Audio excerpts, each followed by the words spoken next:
Assalamualaikum warahmatullahi wabarakatuh. Ketemu lagi dengan saya Adi Supriyadi. Kita belajar pajak bareng yuk.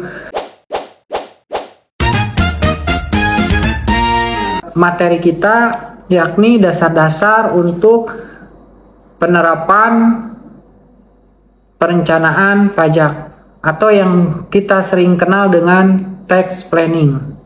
Pekerjaan yang memang harus dijalankan oleh wajib pajak.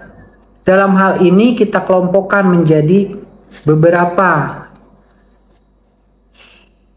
yakni yang saya kelompokkan itu hanya menjadi 4 bagian. Yang pertama itu tax compliance, yang kedua tax planning, yang ketiga itu tax litigation, yang keempat tax research. Yang pertama kita bahas dulu, apa itu tax compliance? Tax compliance diambil dari bukunya Anwar Pohan, itu bahwasannya tax compliance itu berhubungan dengan kegiatan untuk mematuhi aturan perpajakan yang meliputi administrasi, pembukuan, pemotongan atau pemungutan pajak, serta penyetoran dan pelaporan, memberikan data untuk keperluan pemeriksaan pajak, dan sebagainya. Secara umum, peraturan pajak akan dipatuhi oleh wajib pajak bila biaya untuk mematuhinya atau compliance cost itu relatif murah. Ini yang saya ambil dari bukunya Anwar Pohan. Kemudian yang kedua itu ada tax planning. Apa itu tax planning? Tax planning itu merupakan rangkaian strategi untuk mengatur akuntansi dan keuangan perusahaan untuk meminimalkan kewajiban perpajakan dengan cara-cara yang tidak melanggar peraturan perpajakan. Yang ketiga itu ada namanya tax litigation. Tax litigation itu merupakan penyelesaian perselisihan antara sengketa pajak dengan pihak lain, terutama kantor pajak. Sengketa pajak ini terjadi karena adanya perbedaan penafsiran atau suatu ketentuan perpajakan serta masalah-masalah yang tidak ada aturannya secara jelas antara wajib pajak dan kantor pajak. Namun tax litigation ini tidak menutup kemungkinan tidak hanya dengan kantor pajak, tapi kita juga dengan wajib pajak sendiri. Misal permasalahan terkait dengan pengakuan pajak pertambahan nilai atau pengakuan bukti potong dan pemungutan dan sebagainya. Yang keempat itu tadi ada tax research. Tax research merupakan suatu proses mencari jawaban solusi atau rekomendasi atas suatu permasalahan perpajakan. Biasanya orang-orang yang melakukan riset dalam hal perpajakan ini orang-orang praktisi perpajakan. Kegiatan ini dilakukan biasanya meliputi satu, menentukan fakta-fakta yang akan dianalisis. Yang kedua, mengidentifikasi isu-isu yang baru yang berkaitan dengan fakta-fakta tersebut. Kemudian yang ketiga, menentukan pihak-pihak yang dapat menjadi sumber data tersebut. Yang keempat, yang berikutnya ada mengevaluasi data dan informasi yang diperoleh. Yang berikutnya, mengembangkan dan merumuskan konklusi atau rekomendasi. Yang berikutnya adalah mengkomunikasikan rekomendasi yang dibuat. Itulah yang biasanya dilakukan terkait dengan tax research.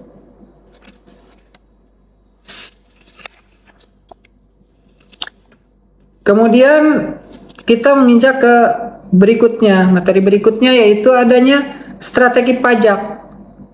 Strategi pajak ini saya bagi ke dalam beberapa bagian. Saya bagi ke dalam 6 bagian strategi pajak ini. Strategi pajak ini yang pertama itu ada namanya tax saving, yang kedua ada namanya tax avoidance, yang ketiga adanya penundaan atau penggeseran pembayaran pajak, Yang berikutnya ada mengoptimalkan kredit pajak yang diperkenankan. Yang berikutnya, yang kelima itu menghindari pemeriksaan pajak dengan cara menghindari lebih bayar. Yang berikutnya adalah menghindari pelanggaran terhadap peraturan perpajakan. Baik, yang pertama dulu kita bahas terkait dengan materi strategi pajak ini. Yang pertama adanya tax saving. Apa itu tax saving? Tax saving itu sebuah upaya mengefisiensikan beban pajak melalui pemilihan alternatif pengenaan pajak dengan tarif yang lebih rendah. Kemudian tax avoidance. Yang kedua tax avoidance. Apa itu tax avoidance? Tax avoidance ini merupakan sebuah upaya yang efisiensikan beban pajak dengan cara menghindari pengenaan pajak dengan mengarahkannya pada transaksi yang bukan objek pajak.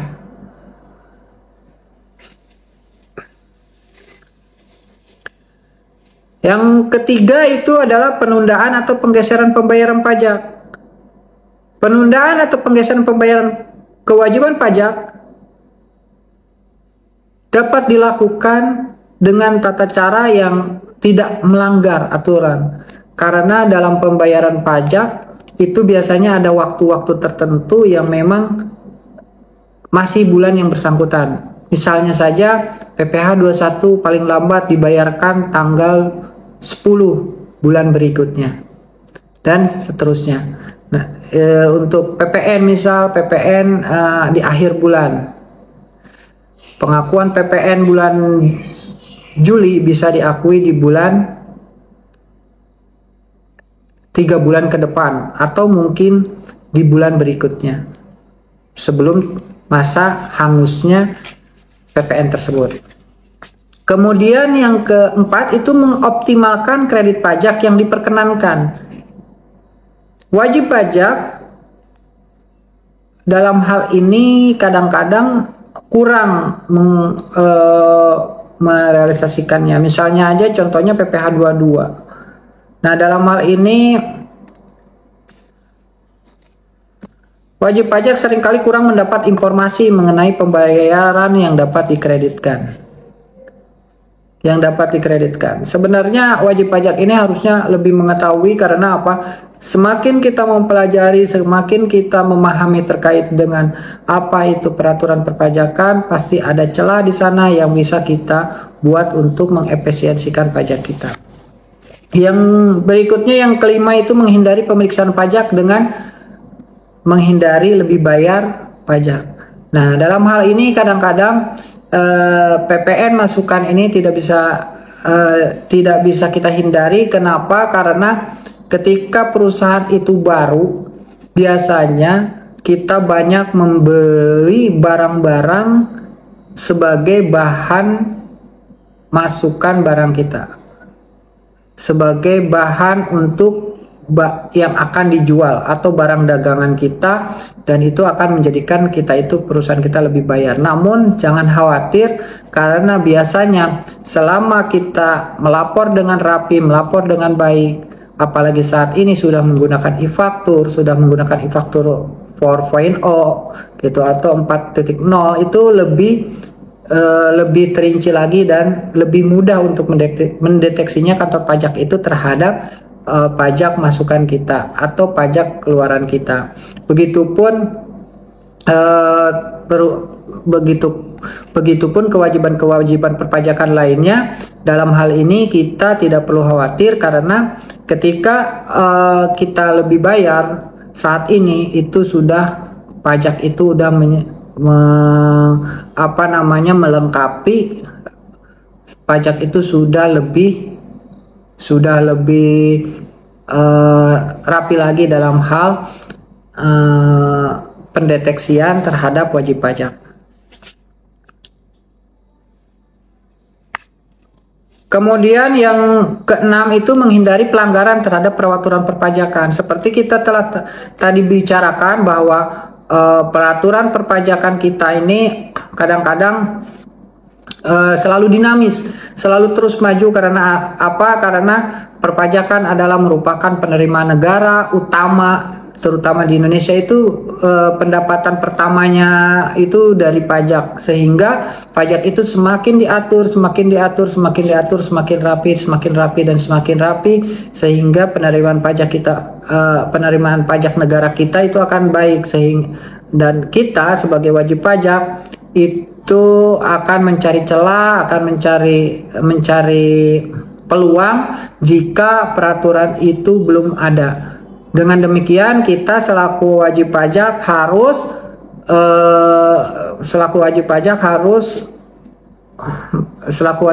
kita harus belajar dan terus belajar apa itu celah yang ada di dalam laporan perundang-undangan perpajakan.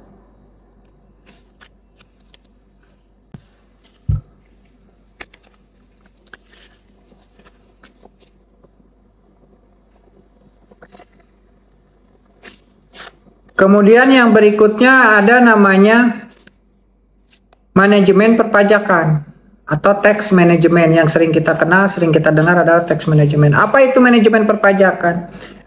Manajemen perpajakan merupakan usaha menyeluruh yang dilakukan oleh tax manager dalam sebuah perusahaan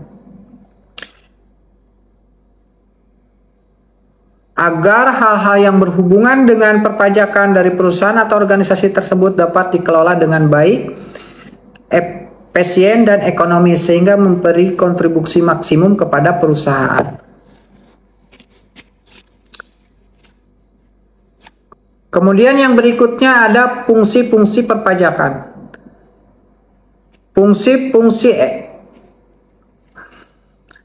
Kemudian yang berikutnya ada namanya fungsi-fungsi manajemen perpajakan. Apa saja fungsi manajemen perpajakan? Fungsi manajemen perpajakan yang pertama itu ada namanya fungsi tax planning atau fungsi perencanaan pajak.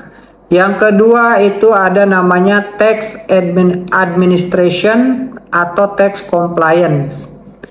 Yang berikutnya ada namanya tax, atau yang ketiga itu namanya tax audit. Yang keempat itu other tax matters. Fungsi manajemen perpajakan yang pertama itu ada namanya tax planning. Fungsi manajemen perpajakan yang pertama itu ada namanya tax planning. Tax planning itu ada 3 macam cara dalam hal tax planning. Yang pertama itu tax avoidance atau penghindaran pajak. Yang kedua ada namanya tax evasion atau penyelundupan pajak. Yang ketiga ada namanya tax saving atau penghematan pajak.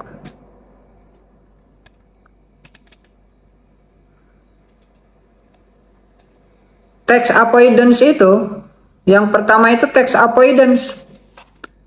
Tax avoidance adalah strategi dan teknik penghindaran pajak dilakukan secara legal dan aman bagi wajib pajak karena tidak boleh bertentangan dengan ketentuan perpajakan yang sedang berlaku saat ini. Kemudian ada namanya tax evasion yang kedua. Tax evasion ini kebalikan dari tax avoidance, yakni penyelundupan pajak.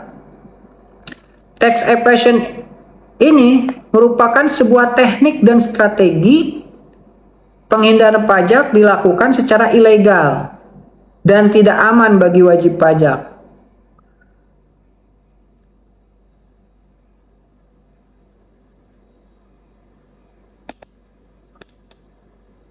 Kemudian yang ketiga ada namanya tax saving.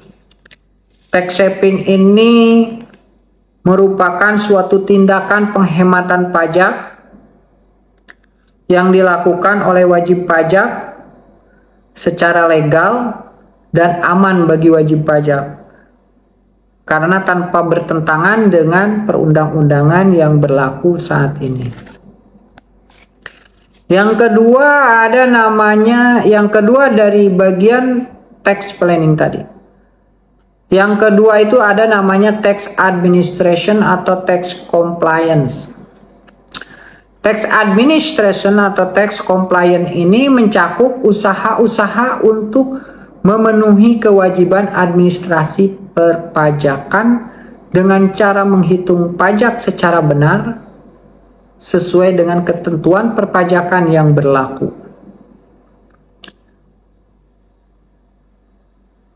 Kemudian yang ketiga ada namanya tax audit. Tax audit ini mencakup strategi dalam menangani pemeriksa pajak, menanggapi hasil pemeriksaan pajak, maupun strategi mengajukan surat keberatan maupun banding.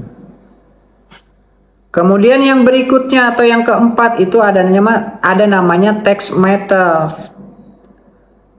Nah, fungsi-fungsi lain yang berkaitan dengan perpajakan seperti misal mengkomunikasikan ketentuan-ketentuan sistem prosedur perpajakan kepada pihak-pihak atau bagian-bagian lain dalam perusahaan seperti menerbitkan faktur pajak, penjualan standar yang berhubungan dengan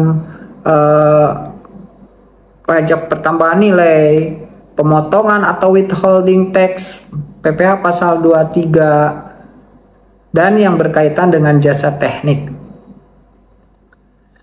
jasa manajemen, jasa konstruksi, dan seterusnya. Kemudian ada namanya motivasi perencanaan pajak. Apa sih itu motivasi perencanaan pajak?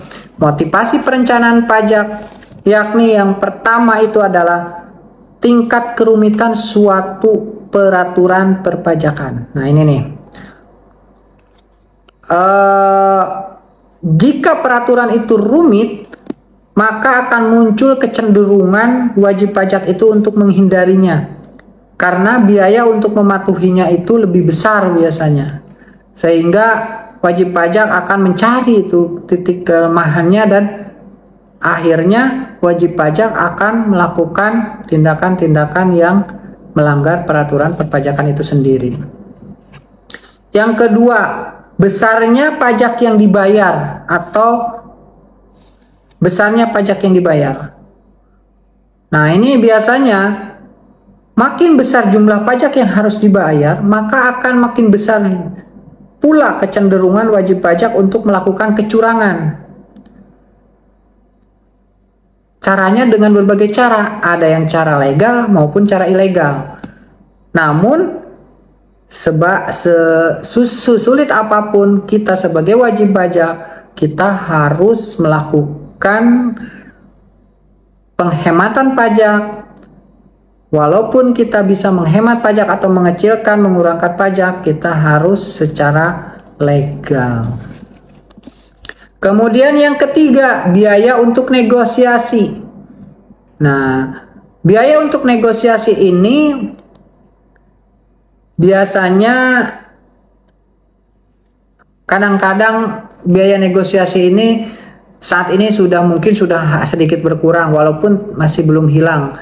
Ada beberapa, sedikit tidaknya biaya-biaya untuk, contohnya aja negosiasi ini adalah banyak yang terjadi wajib pajak menyogok pada perusahaan pada Fiskus ataupun kepada Fiskus maupun kepada pegawai pajak dan sebagainya. Kemudian yang keempat, risiko deteksi.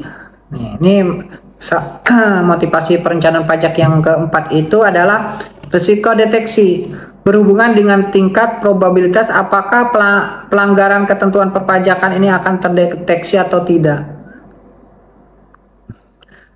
Selama saat ini pajak semakin bagus, maka wajib pajak pun harus semakin rapi dalam hal dokumentasi, sehingga kita selaku wajib pajak dalam menghadapi Fiskus, dalam menghadapi pegawai pajak, kita harus bisa mengatur sedemikian rupa supaya Fiskus itu tidak mencurigai kita sebagai wajib pajak yang melakukan kecurangan pajak.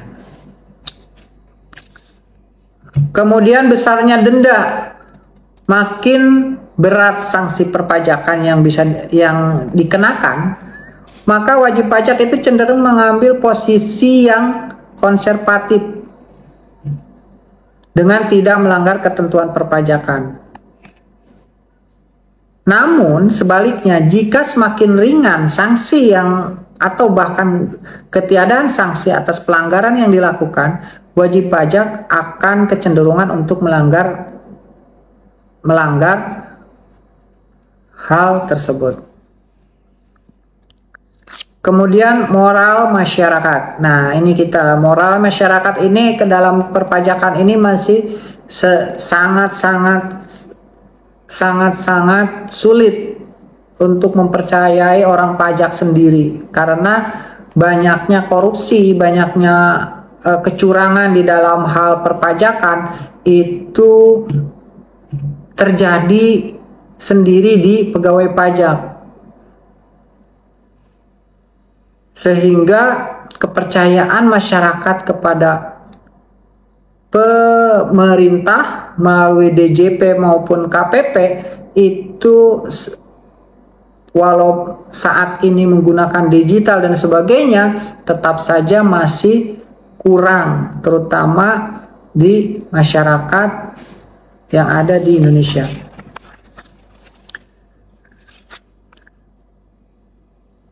Setelah kita mempelajari terkait dengan motivasi perencanaan pajak, saat ini kita mempelajari terkait dengan manfaat perencanaan pajak. Apa sih manfaatnya? Manfaat perencanaan pajak itu saya resumkan menjadi 2. Manfaat perencanaan pajak ini. Yang pertama itu penghematan kas keluar. Penghematan kas keluar. Jika beban pajak yang merupakan unsur biaya dapat dikurangi, maka kas yang akan keluar pun akan lebih sedikit. Kemudian yang kedua itu mengatur aliran kas masuk dan kas keluar. Karena dengan perencanaan pajak yang matang dapat diperkirakan kebutuhan kas untuk pajak dan menentukan saat pembayaran itu akan lebih mudah, sehingga perusahaan dapat menyusun anggaran kas secara lebih akurat. Kemudian yang keenam, tujuan perencanaan pajak. Setelah kita mempelajari manfaatnya, kita mempelajari tujuannya. Apa saja sih tujuannya perencanaan pajak itu? Tujuan perencanaan pajak yang sering kita dengar itu yang pertama adalah meminimalkan beban pajak yang terutang.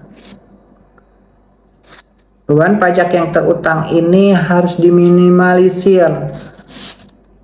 Caranya, lakukan sebaik mungkin sesuai dengan peraturan perundang-undangan yang berlaku, sehingga kita bisa mengefisiensikan pajak kita yang harus kita keluarkan. Yang kedua, memaksimalkan laba setelah pajak. Memaksimalkan laba setelah pajak.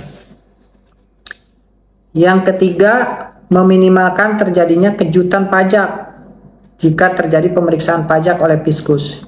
Maksudnya kejutan pajak itu jika tahu-tahu biasanya kan pajak itu random terhadap pemeriksaan. Tahu-tahu ini PPN-nya bermasalah, akhirnya kita keluar biaya. Nah, ini harus diminimalkan. Dengan cara apa meminimalkannya? Ada berbagai cara. Salah satunya adalah kita harus melakukan pengadministrasian yang rapi, sehingga ketika pemeriksa pajak atau Fiskus mendadak untuk merandom kita sudah siap. Kemudian yang berikutnya adanya mematuhi kewajiban perpajakan secara benar, efisien dan efektif. Jadi tujuan perencanaan pajak itu ada 4. Yang pertama, meminimalkan beban pajak yang terutang. Yang kedua, memaksimalkan laba setelah pajak. Yang ketiga, meminimalkan terjadinya kejutan pajak. Yang keempat, memenuhi kewajiban perpajakan secara benar. Setelah kita mempelajari tujuan perencanaan pajak, kita berlanjut terkait dengan persyaratan tax planning yang baik. Nih, persyaratan tax planning yang baik.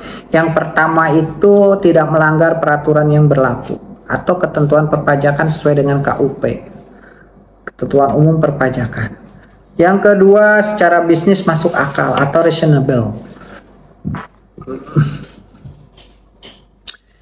Secara bisnis masuk akal. Yang ketiga itu didukung oleh bukti-bukti pendukung yang memadai. Jangan lupa, makanya ketika faktur pajak, kalau sekarang kan sudah online semua ya, menggunakan e-faktur lebih mudah.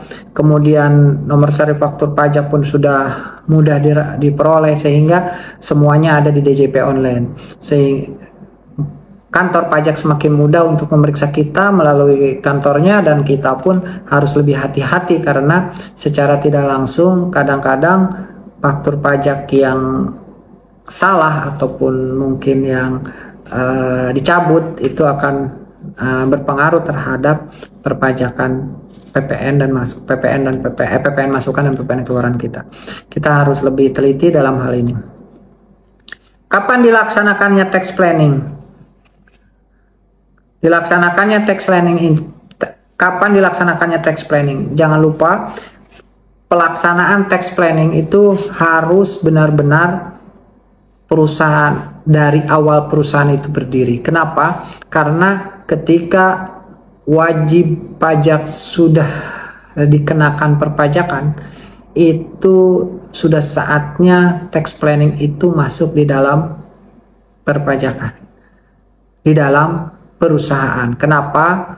Ketika perusahaan sudah terjadi masalah baru ada tax planning itu sedikit salah, walaupun mungkin tidak terlalu terlambat, tapi terlambat masuknya. Kenapa? Karena ketika perusahaan itu sudah kena sanksi denda, kemudian menggunakan tax planner, itu nantinya akan tetap saja denda itu sulit untuk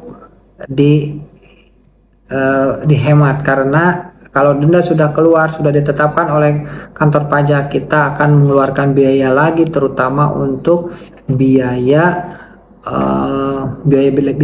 lainnya. Kemudian resistensi pajak. Nah, resistensi pajak itu perlawanan terhadap pajak.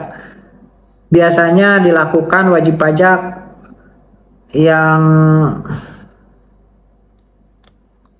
merupakan hambatan dalam pemungutan pajak. Ini resisten pajak itu adalah perlawanan wajib pajak, dan ini merupakan hambatan buat kantor pajak itu terkait dengan WP tersebut. Ada dua resistensi ini biasanya, ada resistensi aktif maupun resistensi pasif. Biasanya perlawanan pasif ini meliputi itu mempersulit pemungutan pajak. Dia biasa hubungannya erat dengan struktur ekonomi suatu negara. Kepercayaan kepada kantor pajak berhubungan dengan moral. Nah, ini biasanya semakin wajib pajak itu semakin percaya dengan kantor pajak, maka wajib pajak tersebut itu lebih cenderung tidak melakukan resistensi. Kemudian perlawanan aktif nih. Biasanya dia melakukan perbuatan yang langsung ditujukan kepada fiskus dalam hal penghindaran pajaknya.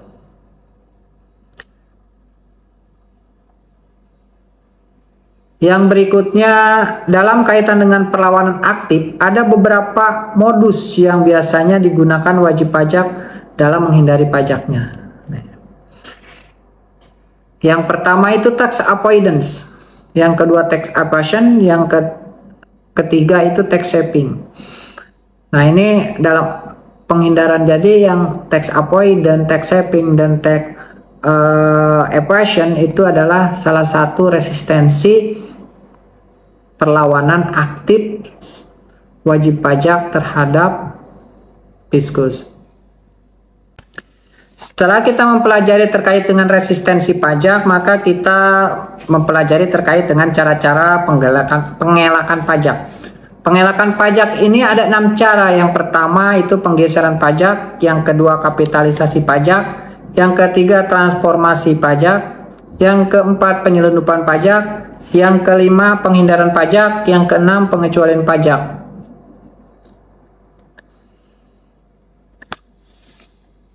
Yang pertama terlebih dahulu yakni penggeseran pajak. Penggeseran pajak ini merupakan pemindahan atau pentransferan beban pajak dari subjek pajak kepada pihak lain, di mana orang atau beban yang dikenakan pajak mungkin sekali tidak menanggungnya. Ada 2 jenis penggeseran pajak yang sering dilakukan dalam pengelakan pajak. Yang pertama ini penggeseran pajak ke depan. Yang kedua ada namanya penggeseran pajak ke belakang. Pembayarannya itu digeser ke depan atau digeser ke belakang, dipercepat atau diperlambat. Kemudian yang kedua, kapitalisasi pajak. Apa itu kapitalisasi pajak? Kapitalisasi pajak itu merupakan pengurangan harga objek pajak yang besarnya sama dengan jumlah pajak yang akan dibayarkan kemudian oleh pembeli. Kapitalisasi ini sering terjadi jika pembeli harga tetap seperti tanah atau gedung dibebani pajak balik nama. Nah, biasanya dalam hal ini kapitalisasi pajak kita menjual tanah misal 1 miliar, dia dikenakan diakui hanya sebesar 800 juta misal atau 500 juta untuk menghindari pajaknya. Nah, ini termasuk dalam kapitalisasi pajak. Kemudian transformasi pajak. Apa itu transformasi? Adalah cara pengelakan pajak yang dilakukan oleh pabrikan dengan cara menanggung beban pajak yang dikenakan terhadapnya. Menanggung beban pajak yang dibebankan atau dikenakan terhadapnya. Cara ini biasanya dilakukan oleh produsen sehingga kenaikan harga jualnya tidak menurunkan pangsa pasar. Kemudian ada namanya pengecualian pajak. Nah, ini pajak-pajak yang dikecualikan, di mana pengecualian pajak ini dikenakan atau diberikan kepada perorangan atau badan yang berdasarkan undang-undang pajak. Biasanya ada namanya insentif perpajakan atau pajak yang dikecualikan terhadap yayasan dan sebagainya. Nah, kemudian rambu-rambu dalam penyusunan tax planning. Rambu-rambu nih. Ingat, rambu-rambunya itu adalah undang-undang perpajakan baik yang masih berlaku yang pada saat ini maupun yang berlaku saat ini maupun yang masih berlaku sampai saat ini. Yang mulai berlaku saat ini sekarang 2023-2024 banyak keluar peraturan perpajakan yang baru. Namun ada beberapa peraturan perpajakan yang lama pun masih berlaku sampai saat ini. Maka inilah rambu-rambunya yang menjadi rambu-rambu dalam penyusunan tax planning. Yang berikutnya adalah tahapan pokok tax planning. Nah, ini tahapan pokok tax planning. Tahapan pokok tax planning, yang tahapan pertama, tahapan kedua, tahapan ketiga, tahapan keempat, tahapan kelima. Jadi 5 tahapan dalam melakukan tax planning.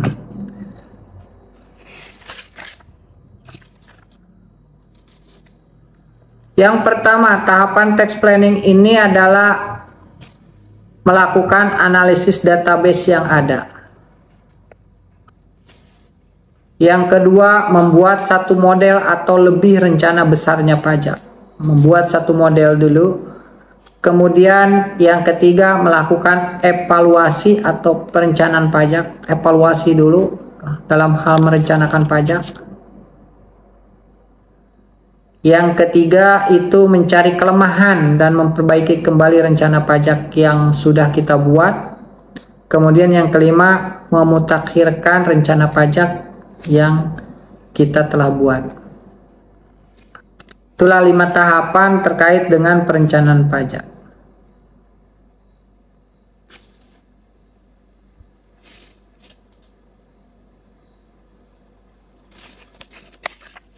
Kemudian langkah-langkah praktis yang dapat dilakukan dalam perencanaan pajak. Langkah-langkah praktis yang dapat dilakukan dalam perencanaan pajak. Yang pertama, mengusahakan agar terdapat penghasilan yang stabil untuk menghindari pengenaan pajak.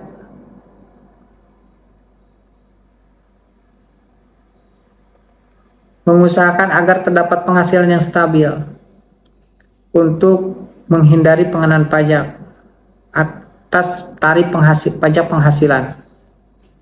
Yang kedua, mempercepat atau menunda beberapa penghasilan dan biaya-biaya untuk memperoleh keuntungan.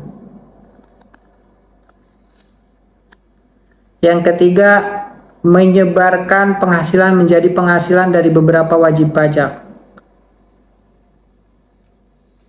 seperti pembentukan kelompok perusahaan. Yang keempat, menyebarkan penghasilan menjadi penghasilan beberapa tahun untuk mencegah penghasilan tersebut termasuk ke dalam kelas penghasilan yang tarifnya tinggi.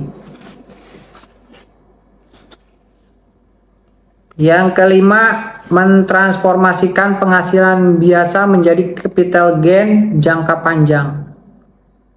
Yang keempat, mengambil keuntungan sebesar-besarnya dari ketentuan mengenai pengecualian dari potongan-potongan.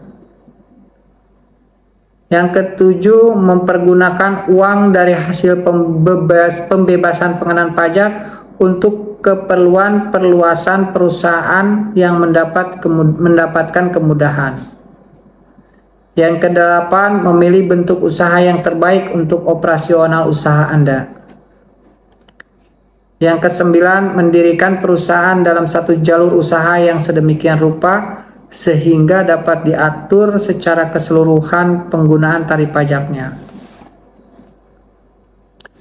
Nah, itu terkait dengan langkah-langkah praktis dalam perencanaan pajak. Kemudian perangkat tax planning. Perangkat tax planning ini yang pertama itu pemahaman ketentuan perpajakan. Kita tidak hanya ketentuan perpajakan dalam hal pajak dalam negeri, kita pun harus memahami terkait dengan tax treaty. Apa itu tax treaty? Kenapa? Karena ketika perusahaan itu melakukan ekspor impor, kita harus mengenal apa itu P3B atau tax treaty. Kemudian pengadministrasian dan pendokumentasian yang baik.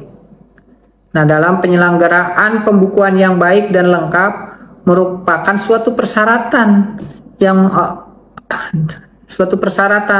dalam hal tax management. Dalam hal ini kita selaku tax planner yang baik, pembukuan itu sendiri merupakan modal utama dalam hal kita melakukan planning tax ke depannya. Kemudian yang ketiga itu menjaga hubungan baik dengan kantor pajak atau mungkin dengan AR kita. Nah, menjaga hubungan baik dengan komunikasi yang baik pun itu tidak hanya dengan KPP, tidak hanya dengan kantor pajak, tapi dengan vendor dan sebagainya. Kita harus tetap menjaga hubungan baik dan komunikasi yang baik. Jadi komunikasi yang baik itu ada 3 bagian. Yang pertama, komunikasi dengan kepala bagian. Yang kedua, komunikasi dengan top manajemen atau asosiasi. Yang ketiga, bisa juga komunikasi dengan konsultan pajak.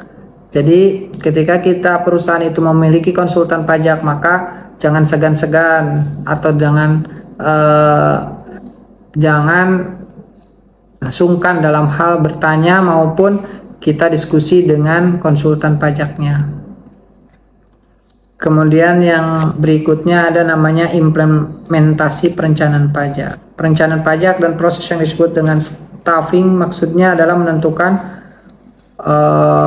orang-orang tax planner yang kompeten dalam hal melakukan tax perencanaan pajak. Maka dalam hal ini pelaksanaan perusahaan jika didukung dengan tax planner yang baik, perusahaan akan merasakan manfaatnya bahwa pajak yang dibayarkan itu akan lebih efisien, efisien dan hemat. Demikian terkait dengan dasar-dasar tax planning. Adapun prakteknya maupun perlakuannya itu diserahkan kepada masing-masing individu, seberapa mampu, seberapa paham terhadap perpajakan atau peraturan perpajakan yang saat ini sedang berlaku. Namun rambu-rambunya dan syarat-syaratnya sudah coba saya jelaskan di awal, bahwasannya setiap tax planning itu, setiap individu konsultan pajak maupun tax planning dalam hal tax management di perusahaan itu akan berbeda-beda konsep. Namun tujuannya satu, yaitu menghemat pengeluaran pajak kita sedemikian rupa yang tidak melanggar undang-undang dan ketentuan perpajakan yang berlaku. Dengan demikian kita tidak merugikan negara kita sendiri, namun juga kita tidak merugikan perusahaan tempat kita bekerja maupun klien kita kalau kita sebagai konsultan pajak. Demikian sekilas terkait dengan dasar-dasar tax planning materi kali ini. Terima kasih. Wassalamualaikum warahmatullahi wabarakatuh.